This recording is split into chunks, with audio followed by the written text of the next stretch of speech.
The following is a fan-made dub. Doki Doki Literature Club is made by Team Salvato. Play the game before you watch the show, okay? You don't want to spoil it, do ya?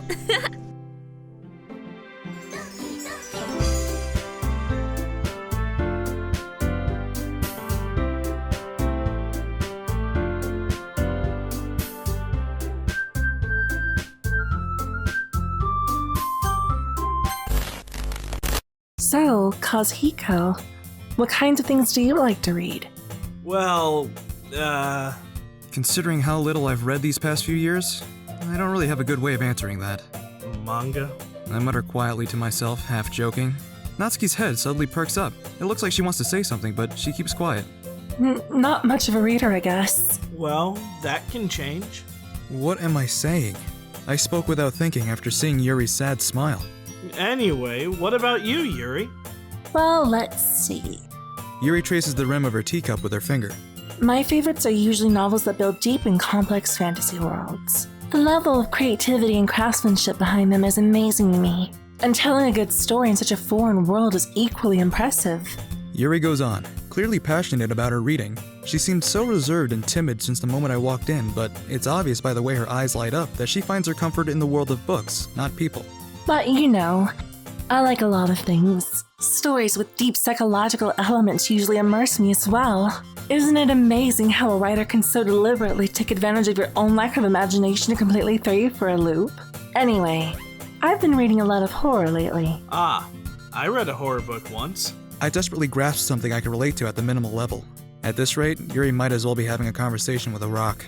Really? I wouldn't expect that, Yuri. For someone as gentle as you. I guess you can say that. But if a story makes me think or takes me to another world, then I really can't put it down. Surreal horror is often very successful at changing the way you look at the world, if only for a brief moment. Ugh, I hate horror.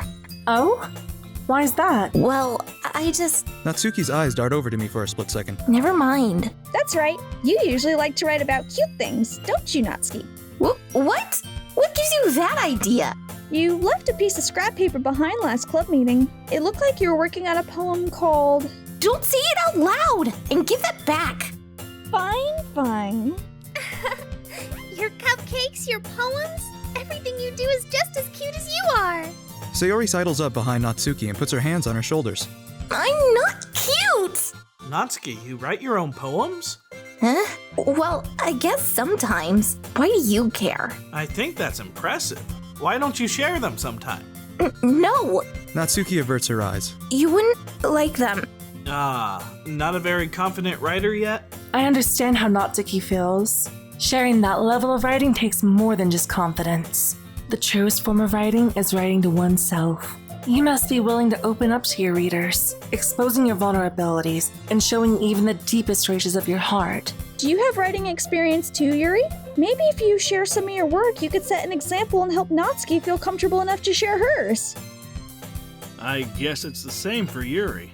Aw, I wanted to read everyone's poems. We all sit in silence for a moment. Okay, I have an idea, everyone. Natsuki and Yuri look quizzically at Monika. Let's all go home and write a poem of our own. Then next time we meet, we'll all share them with each other. That way, everyone is even. Yeah, let's do it. Plus, now that we have a new member, I think it'll help us get a little more comfortable with each other and strengthen the bond of the club. Monika smiles warmly at me once again. Hold on. There's still one problem.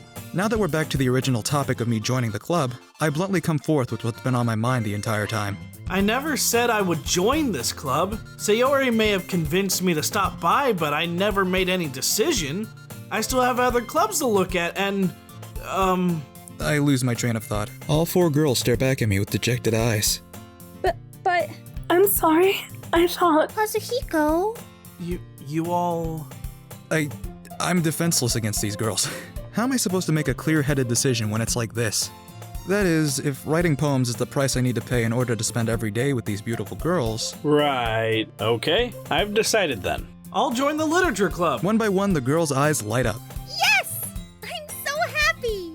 Sayori wraps her arms around me, jumping up and down. Hey! You really did scare me for a moment. If you really just came for the cupcakes, I would be super pissed. welcome to the literature club. Thanks, I guess. Okay, everyone, I think with that we could officially end today's meeting on a good note. Everyone remember tonight's assignment. Write a poem to bring to the next meeting so we can all share. Monica looks over at me once more. Kazuhiko, I look forward to seeing how you express yourself. Yeah.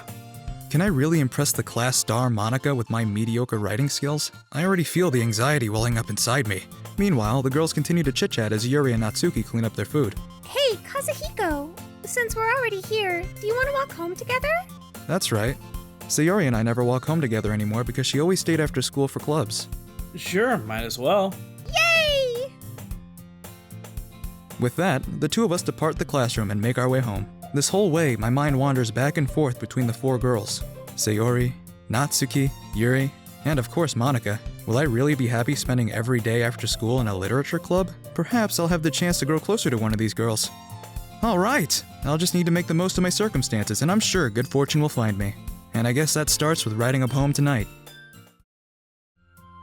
Hi again, Kazuhiko. Glad to see you didn't run away on us.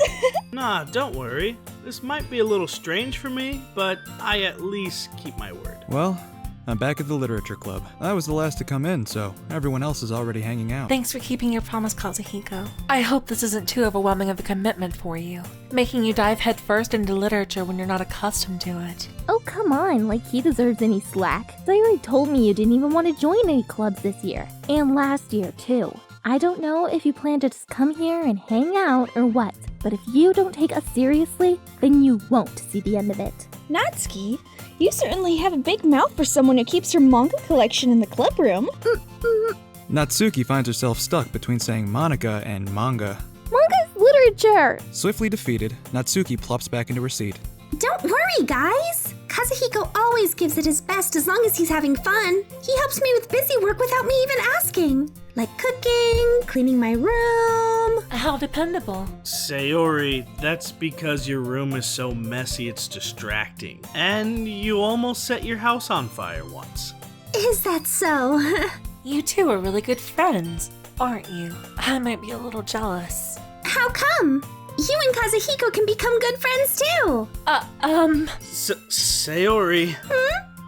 As usual, Sayori seems oblivious to the weird situation she just put me into. Uh-oh. Yuri even brought you something today, you know? What? Wait, Sayori. Eh? Me? Not really. Don't be shy. It's really nothing. What is it? Never mind! Sayori made it sound like a big deal, but it's really not. What do I do?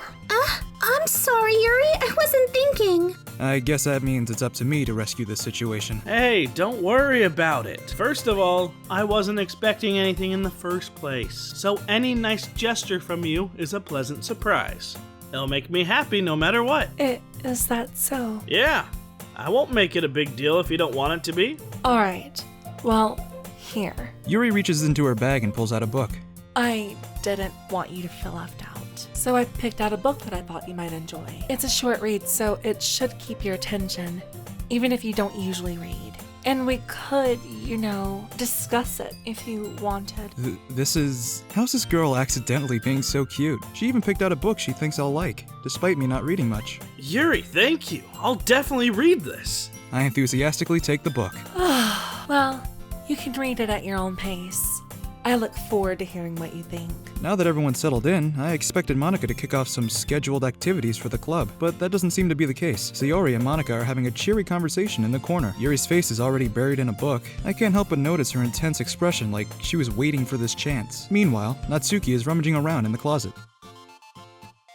Man, it looks like no one wants to be bothered today. I slumped down into the nearest desk. How am I supposed to occupy myself with something literature related by myself like this? I guess I could always read some of the book Yuri gave me, but I'm feeling a little too tired to read. I could probably fall asleep right now. I close my eyes and end up listening in on Sayori's conversation with Monica. We're probably gonna seem really lame compared to all the other clubs, though. Well, we can't give up. The festival is our chance to show everyone what literature is all about. The problem is that the idea of a literature club sounds too dense and intellectual, but it's not like that at all, you know? We just need a way of showing that to everyone. Something that speaks to their creative minds. That doesn't solve the problem, though.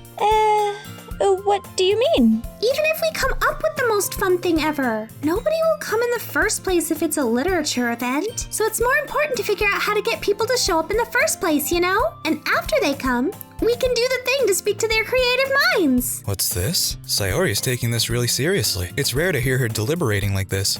That's a good point. In that case, do you think food will do the trick? What kind? Well, I guess we could... Cupcakes! Good thinking! Natsuki would love to do that. You're right. Natsuki makes the best cupcakes. That works out perfectly. That wasn't why you suggested it? Cupcakes speak to my creative tummy. Cupcakes it is then. I'm hungry. Anyways, we still need to work out the details of the event itself. I find myself smiling. In the end, Sayori is still her usual self, but therein lies the unexpected reason I admire her. Unlike me, who has trouble finding any motivation at all, Sayori can put her mind to things and make them come to life. I suppose that's why I end up letting her get on my case about things. I can't help but wonder what it would be like to see the world through her eyes. Ah! I open my eyes to find Sayori's face filling my vision. I nearly fall out of my chair. Sorry. Wait, actually, I'm not sorry at all. It's your fault for sleeping like that. This isn't the napping club. Does our school have a napping club?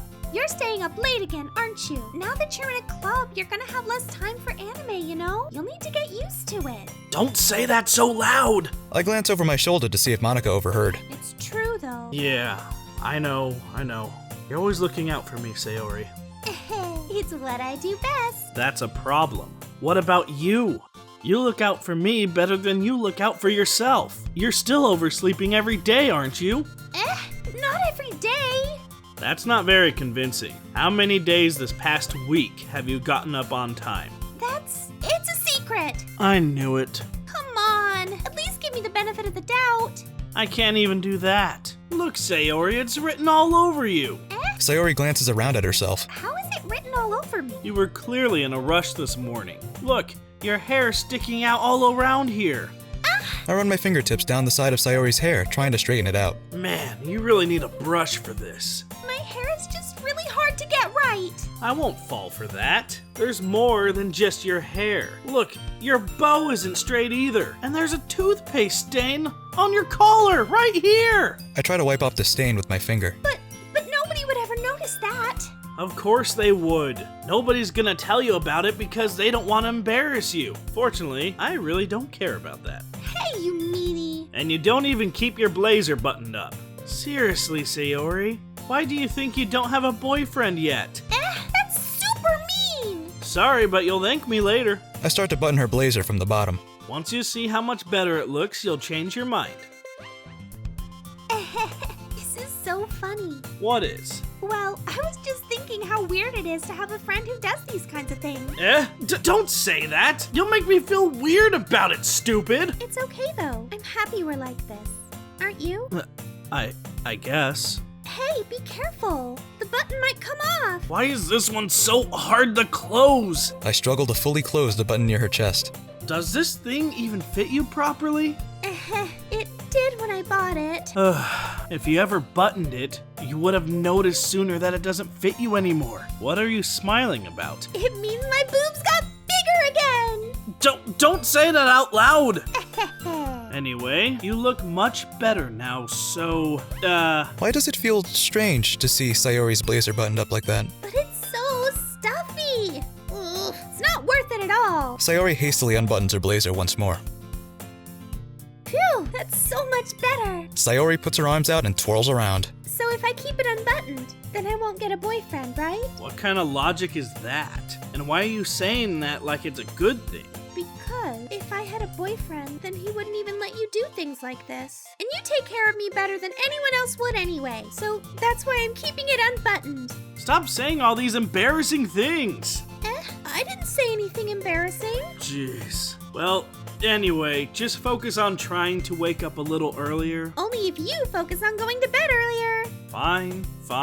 It's a deal. I guess we really are better at taking care of each other than we are of taking care of ourselves. Yeah, I guess so, huh? So maybe you should come wake me up in the morning. You're doing it again, Sayori. Aw, but I was joking that time. Man, it's impossible to tell with you sometimes. Okay, everyone. Monica suddenly calls out. Why don't we share the poems we wrote now?